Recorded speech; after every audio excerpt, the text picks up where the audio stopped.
नमस्कार, मैं रविंद्र दादिच आपका हमारे इस वास्तु आर्ट चैनल पे हार्दिक अभिनंदन करता हूँ। लोग कहते हैं कि वास्तु इतनी ज़रूरी क्यों है? क्यों वास्तु को घर में लगाना चाहिए? तो मैं आपको कुछ एक एग्ज़ाम्पल देना चाहता हूँ कि देवताओं ने भी अपने घर के अंदर वास्तु का पूर्ण रूप से उपयोग किया है। उनमें चतुर्थाई से भगवान कृष्ण ने वास्तु का पूर्ण रूप से इसका उपयोग किया है और भगवान श्री राम ने भी इसका पूर्ण रूप से वास्तु का उपयोग में लिया है।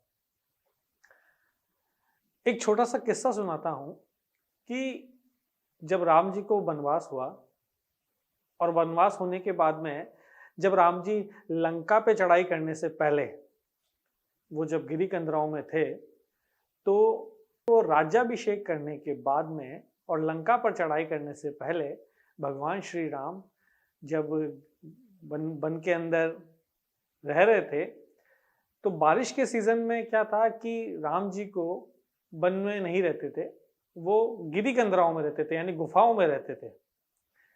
तो गुफाओं में रहने के कारण से उनको एक गुफा के बाहर आए और गुफा के बाहर आकर के उन्होंने लक्ष्मण से कहा, ये कहा कि ये जो गुफा है ये साउथ वेस्ट से ऊंची है और ये नॉर्थ ईस्ट से नीची है।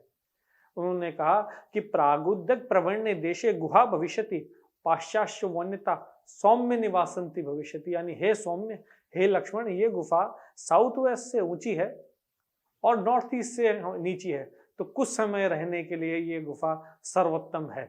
तो राम जी ने भी थोड़े दिन के लिए ही सही, पर वो थोड़े दिन के लिए भी अगर वो रुकते थे, यानी बारिश के सीजन में भी जब वो गुफाओं में रुकते थे तो उसके लिए भी वो वास्तु देखते थे।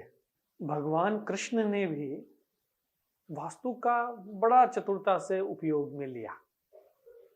भगवान कृष्ण ने वास्तु के सिद्धांतों को इस हिसाब से लगाया कि जो गलत वास्तु लगा करके और कौरवों का उन्होंने विनाश किया।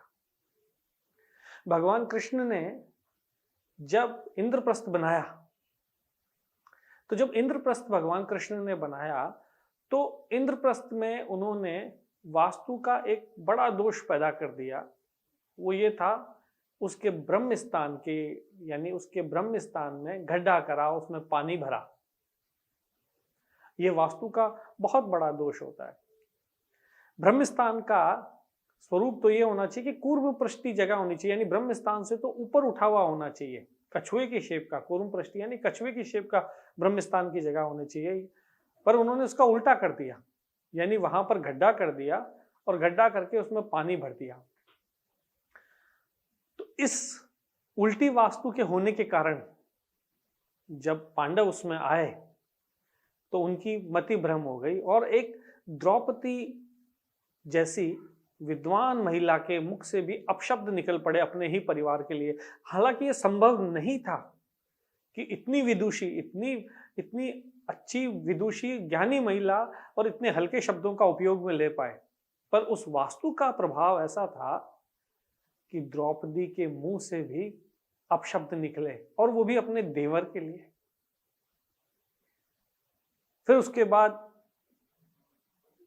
उसमें कौरव आए, पांडव अपना राज्य हार गए, और जब कौरव उसमें आए तो उस उल्टी वास्तु का प्रभाव ऐसा था, कि उनकी बुद्धि घूमी और उस वास्तु के प्रभाव से उनका पूरा का पूरा वंश का ही विनाश हो गया।